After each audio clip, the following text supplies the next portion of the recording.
सैयद जवाद, आपने बड़ा एलिगेशन लगाया, आपने बड़ा सवाल पूछा, मैं इसका जवाब शहजाद जी आपसे लूंगा, लेकिन उससे पहले मैं जल्दी से अमितोष पारिक का भी रुख करूंगा। अमितोष पारिक, अभी नाजिम खान ने यहाँ कहा कि भाई आप वक्त की संपत्तियों का पंजीकरण तो करा रहे हैं, मठ और आश्रमों के पास कितनी भूमि है उसका करवाइएगा क्या? पोर्टल में लोगों के सामने पब्लिक डोमेन में लाइएगा क्या?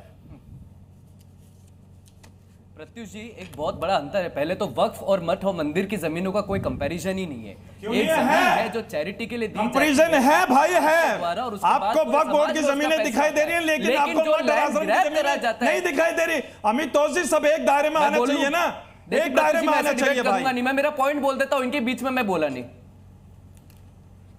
जी। धन्यवाद। बोलिए। लेकिन क्या हो रहा है, एक लैंड ग्रैबिंग जमीन है और उसको लैंड ग्रैब करके उसको जस्टिफाई करना, क्या दिक्कत है मैं बताता हूं प्रत्युष जी। जो भी इनके आधार में नहीं होता, जो कानूनी रूप से असंवैधानिक होता है, उसको ये मजहब से जोड़ देते हैं। कैसे?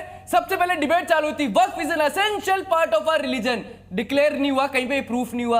Loud speaker was an essential part of our religion, court ने नहीं माना। Hijab was an essential part of our religion, court ने नहीं माना। और आज क्या हो रहा है, इनको इन्हीं की मार खानी पड़ रही। क्या करा सरकार ने? वक्फ के एक्ट के अंदर में जो उसका प्रीएम्बल है उसको लेते हुए बोला बेटर एडमिनिस्ट्रेशन। इनको दिक्कत क्या हो रही है? दिक्कत ये हो रही है कि हमारे बाप दादों ने हमारी जमीन दे दी, तो आज बताइए टाइटल को डिक्लेयर प्रूफ करने के लिए आपको कागज की आवश्यकता नहीं होगी क्या? राम मंदिर के लिए कागज मांगने वाले थे, तब वक्फ यूजर का क्या हो गया था? तब कागज दिखाने पड़े, कागज दिखा के लैंड लिया ना हमने, और आज आपको कागज दिखाने पड़ रहे, तो क्यों 1000 राम मंदिर का जिक्र करा? सुन लीजिए अमितोष भाई, अभी आपने राम मंदिर का जिक्र करा, क्या आप मानते हैं इस बात को? अरे भाई, सुप्रीम कोर्ट का फैसला था, वो हम लोगों ने स्वीकार करा।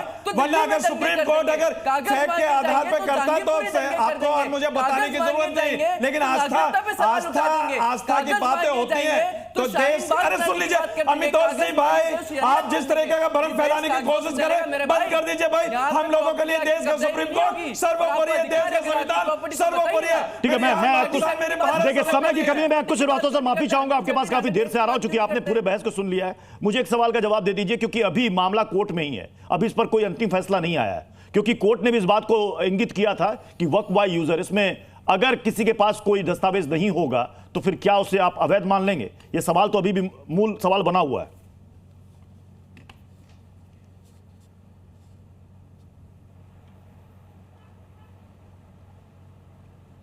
अक्कू सर, मेरी आवाज आ रही है आप तक? हाँ बिल्कुल आ रही है, अब आ गई आवाज, अब बीच में जी कट गई थी। हम लोगों की बातचीत के दो हिस्से हैं, एक बहसिया मुद्दा है और दूसरा कानूनी पक्ष है। हाँ।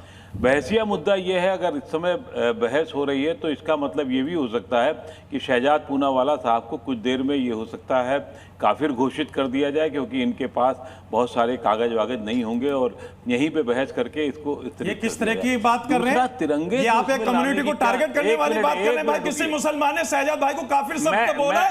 अरे रुक जाइए, अरे रुको यार, रुको एक मिनट। खाने सैयद भाई ने किसी ने क्या शहजाद भाई को काफिर कह के बोला?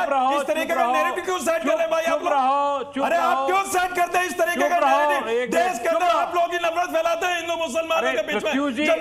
अच्छा है, मुझे आपत्ति हटा दो या मुझे हटा दो आप।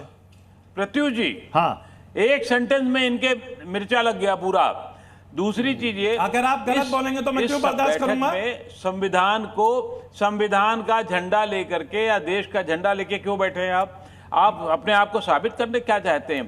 किसानों के आंदोलन में भी झंडा लेकर के पूरे दिल्ली में आतंक मचाया गया, जस्टिफाई करना चाहते हैं। तिरंगे से भी आपत्ति है। अरे रुको एक मिनट, चुप रहो, अपने सीने से चुप रहो, तो आपको चुप रहो एक मिनट, चुप रहो। अरे भाई अपने दूसरा,